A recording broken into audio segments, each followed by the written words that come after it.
Welcome to the very first night of T.O.M. We've been active now for about 8 hours. We just had our first ping session and the teams are rocking. 13 different teams focusing on a whole variety of different challenges faced by people with disabilities. And at the end of this 72 hours, we are going to have working prototypes to enable people living with disabilities. Right over here, this team is working on putting together a robotic arm so that they can control it using brainwaves. Actually, going to be controlled by the mind. This team over here is working on an iWriter project, trying to enable somebody to control this game using nothing other than their eyes. Over here, we have a particular model of a wheelchair, which is for one of our users. His name is Roe, and he needs special modifications to enable him to play basketball using his wheelchair.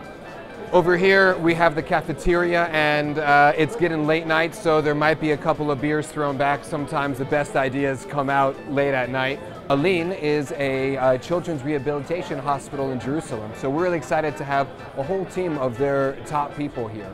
They're working on one in particular that will enable a child paralyzed from the waist down to play goalie in a game of soccer. This is particularly relevant these days because of the Mondial, but we're talking about something that could be really raising the quality of life and excitement of kids from all over the world. This team over here is working on a particular method of combining the advantages of both crutches, the liberty that they give, along with the stability and versatility of the walker. Like all things in T.O.M, the idea is not simply that we're trying to help just one person, help one, help many. So we're hoping that the solution that can enable Stell to have the liberty of movement that she wants will also help many other people around the world. Over here we have the team from Intel. They are focusing on trying to create a way of helping a person with visual impairments be able to detect objects in their immediate vicinity, to help them detect curbs, things that they might run into, oncoming objects.